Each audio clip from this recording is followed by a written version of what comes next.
আজকে আমরা যাব কালীঘাটের সেই বিখ্যাত ডালপুরি খাওয়ার জন্য। সকাল সকাল বেরিয়ে আমরা চলে এসেছি পাম্পে গাড়িটা রিফিল করানোর জন্য।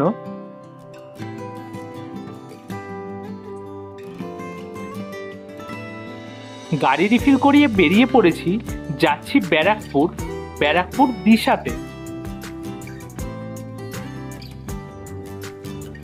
দিশাতে যাওয়ার আগে ব্রেকফাস্ট করার জন্য চলে এসেছি এই পরোটার দোকানে। আছে গরম গরম পরোটা, তার সঙ্গে ছোলার ডাল বলবো না, আছে ছোলার ডাল আলু দিয়ে তরকারি। কোনোটাই একদমই ভালো না, পরোটাটা তো তেল চুপচুপে আর পাঁপড়ের মতো টেক্সচারের।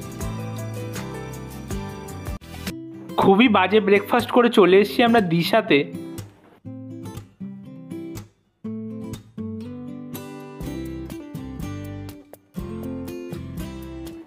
ডক্টর দেখানো কমপ্লিট, দিশার বাইরের এই চায়ের দোকান থেকে খাচ্ছি হালকা চা।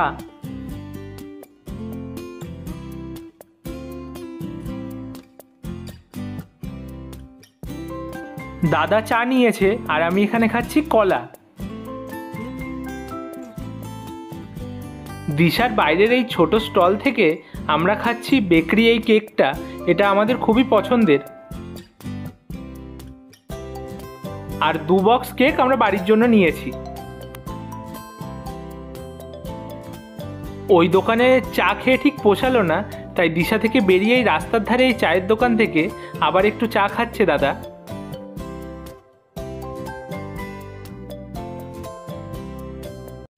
দিশা থেকে বেরিয়ে চা খেয়ে এখন আমরা যাচ্ছি কালীঘাটে ডালপুরি খাওয়ার উদ্দেশ্যে। আকাশে ঘন কালো মেঘ জমেছে, আর এই দেখো রাস্তার কি অবস্থা, জল জমে। বলতে বলতেই ঝমঝমিয়ে বৃষ্টি নেমেছে। এখন আমরা যাচ্ছি বালি ব্রিজের দিকে।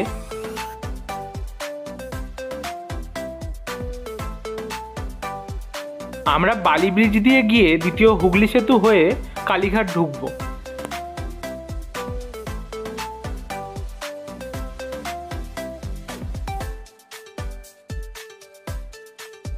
ফাইনালি আমরা পৌঁছে গেছি সেই ডালপুরির জায়গায়।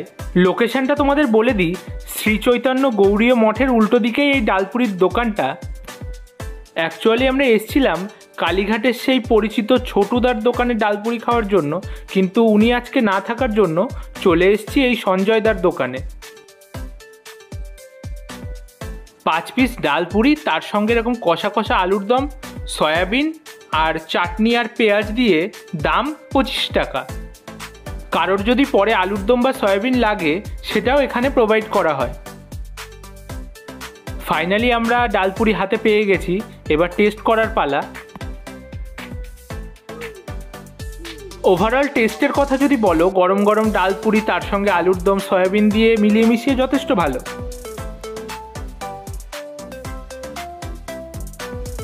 যাই হোক, ডালপুরি খেয়ে আমরা চলে এসেছি সাউথ সিটিতে। সাউথ সিটিতে কী কী করলাম দেখাবো তোমাদের নেক্সট ব্লগে।